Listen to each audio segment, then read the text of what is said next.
So taxes and duties levied and collected by the center but assigned in whole to the states. And here also it is mentioned in article 268. So this is very important. So when you are remembering the article, sorry, this is mentioned in article 269. So 269. So what is it trying to say? That taxes and duties which are found, which are levied, which are being charged, are collected by the center but they are assigned in whole to the states. So now this is the opposite. The center will collect, but the taxes are levied to the whole of the state. Okay, third, sharing of the proceeds of all union taxes between the center and the states under article 270, which is effective. So this law has been started from effective from April 1st 1996. Okay, so this was being included in the 8th amendment. So let me write down here, 8th amendment of the Constitution. What is the meaning of amendment? Amendment means any changes which is included. So because we have Constitution of India is written and it is rigid and flexible.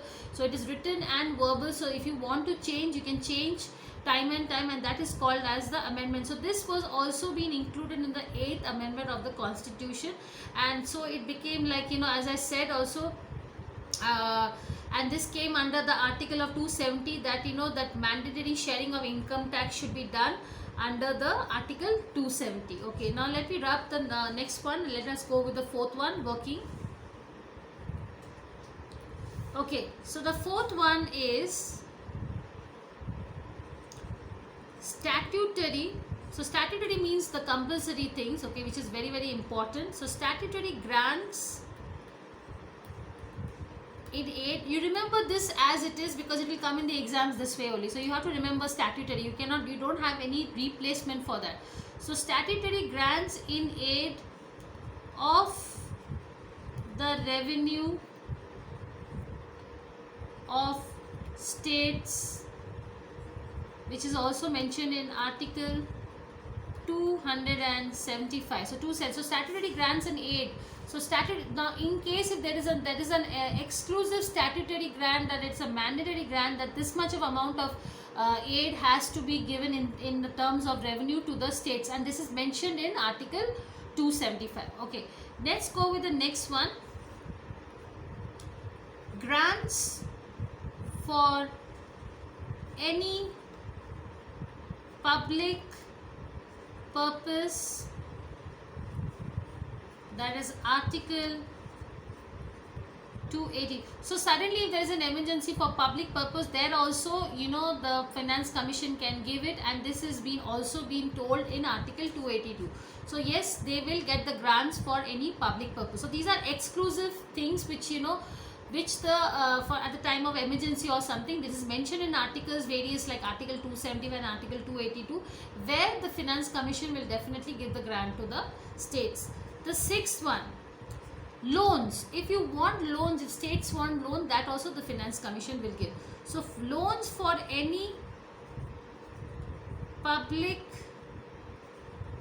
purpose, so that also will be given, and that is also mentioned in article 293.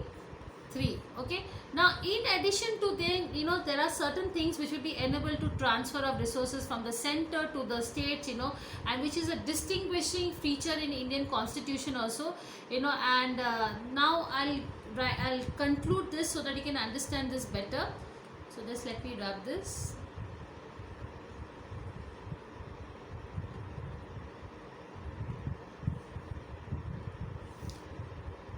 Okay, in addition to provisions, so these were the provisions, okay, which we just now studied, enabling the transfer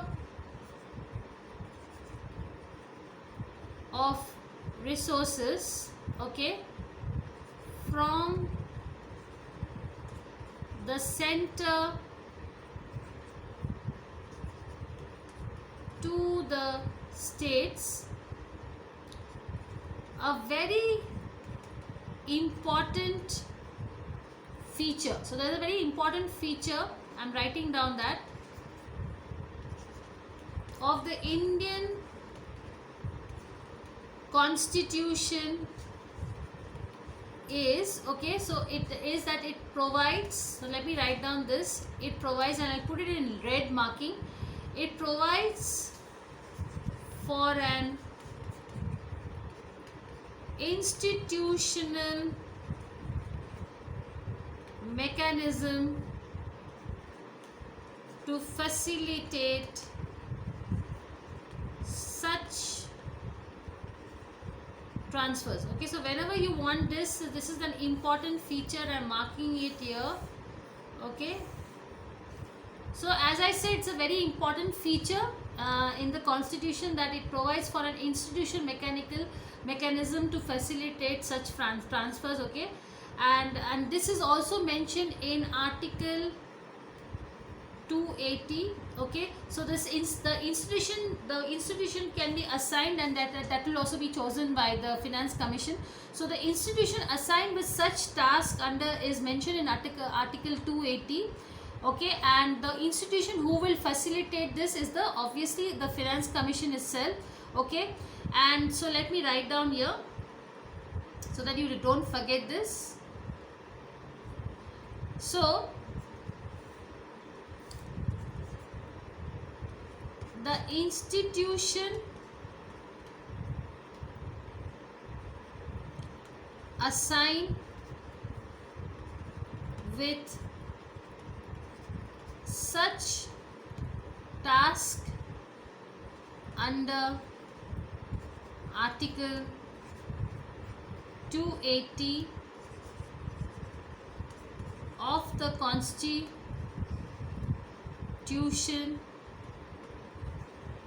is the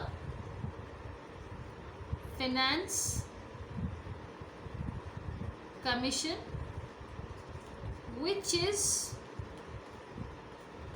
to be appointed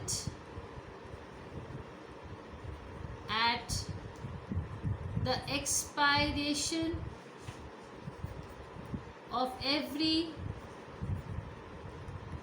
5 years or earlier. Okay, so now this constitution has some very important responsibilities. Okay, so let's see the responsibilities of Finance Commission. So we have done the features, we did the working, now we will talk about the responsibilities. Okay, so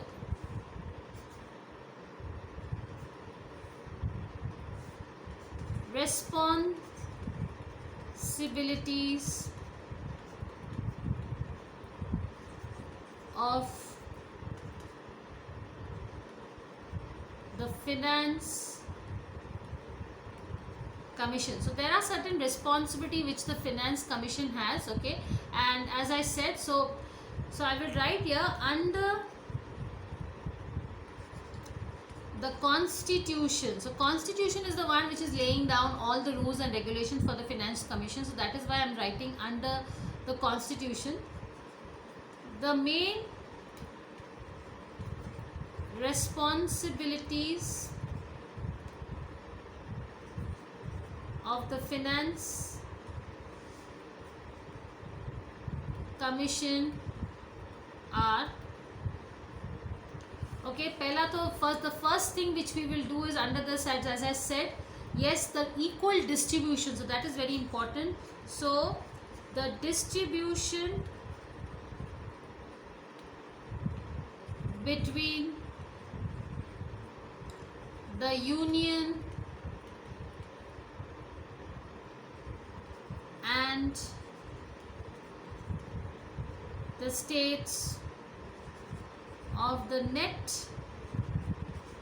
So how much is the exact amount of taxes which have to be given, that equal, that is called as net proceeds. Okay, so the equal amount of taxes which has to be divided between the union and the states of the net proceeds of taxes which are, has to be divided, so don't forget that, which are to be divided between them. So that is the first responsibility. Let's see the second responsibility. Let us keep on writing and understand the gravity and the most important, the depth of their responsibility is very much unknown to us, but now it will be known to you.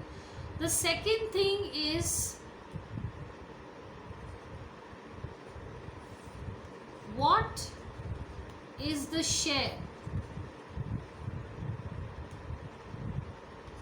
between the states, okay, of the respective shares of such proceeds. So that should be very important here. Okay, then the third, determination of principles and how much. So how much should be the, that is the quantum, that what is the quantity, or how much, I'll write here in bracket, I'll write quantity of grants or grants in aid to states which are in need. So you can understand that, you know, all the grants and all, so finance commission is very important. So, you know, because states are always in continuous need, and how much is the grant, what is the quantity in which they need assistance, that also is being determined by the finance commission. So that is why these are the basic responsibility. Let's see the next one. So we will also see that, we'll keep on seeing the responsibility one by one. Yes, so the fourth one, measures needed to collect the consolidated, so what is consolidated completely, okay, fund. I told you there's a consolidated of a fund of India, okay, of a state, so that they can supplement, so that, you know, if you know the fund, how much is the consolidated fund, then only thereby you can supplement the resources. You know, if you don't have fund, how you can give resources, so that they can supplement the resources of the panchayat. So now they are also included to the gram panchayat. So we are going to the lower level, so it is down level we are going.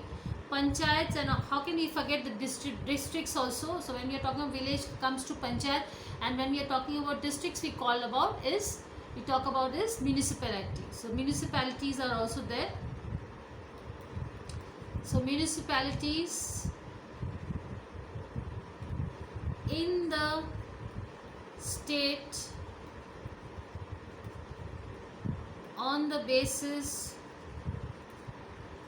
of the recommendations made by the Finance Commission of the state, okay.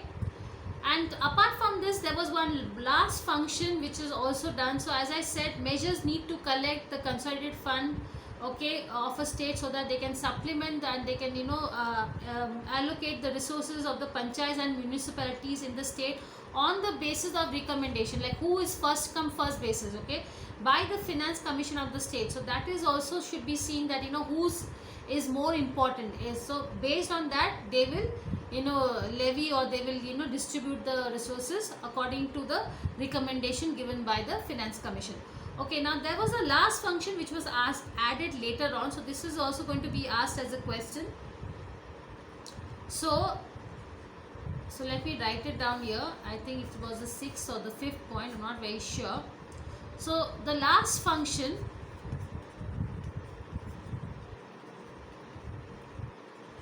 was added following, very very important, this is the 73rd and 74th amendments. I told you what are amendments. They are changes to the Constitution in 1992, which gave, very very important point, very vital point for the exam, statutory status. Okay, so there was a statutory status or status given to the panchayats and municipalities. Okay, now these now I'll keep on writing. Now these mandated functions are the same for all the finance commissions and mentioned. So this is very important, and mentioned, okay, in the terms of reference. So in terms of reference in the Constitution is called as TOR.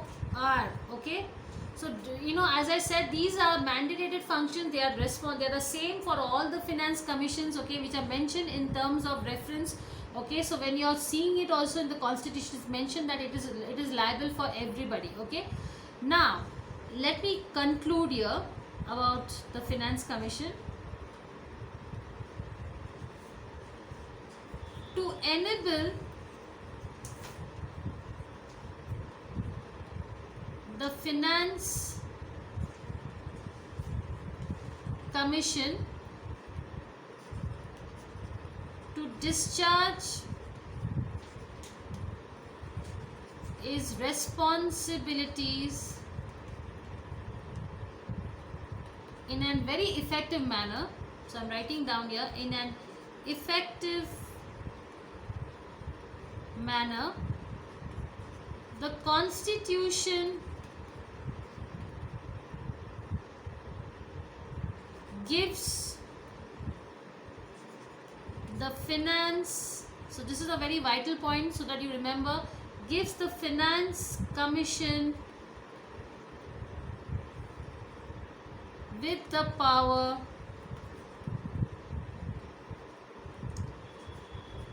to find out its procedure. So what should be the procedure? That flexibility is given by the Constitution. That Constitution says that you decide, you tell me what is going to be your step, what is going to be your procedure, and that is why there is a flexibility given by the Constitution to the Finance Commission to decide. Okay, and now some more points are also there.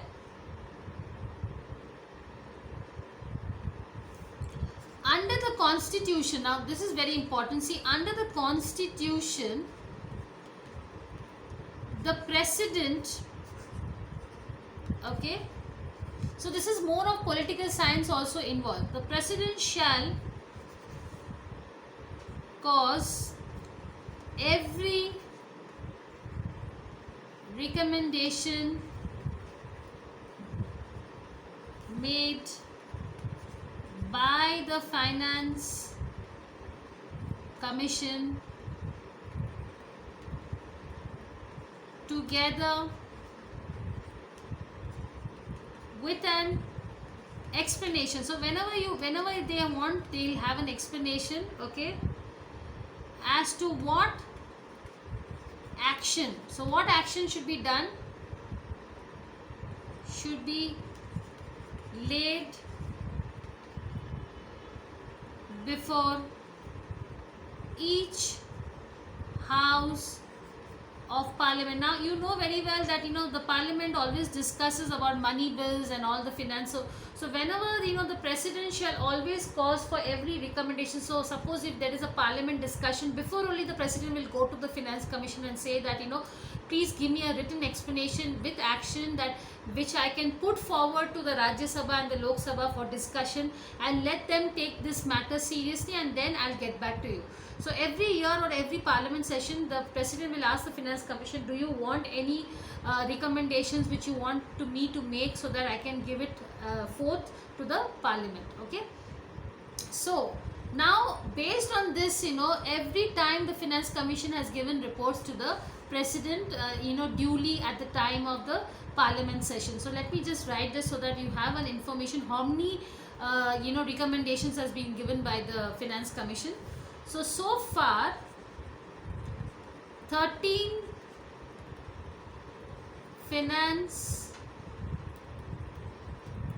commissions have given their reports. The union government has always been accepting the recommendations. So how many people are accepting? Just imagine the union government is very much liking the recommendations, and that is why it's always been accepting the recommendations of the finance commission.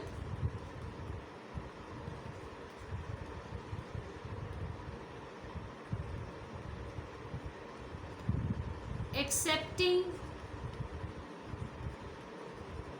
being the recommendation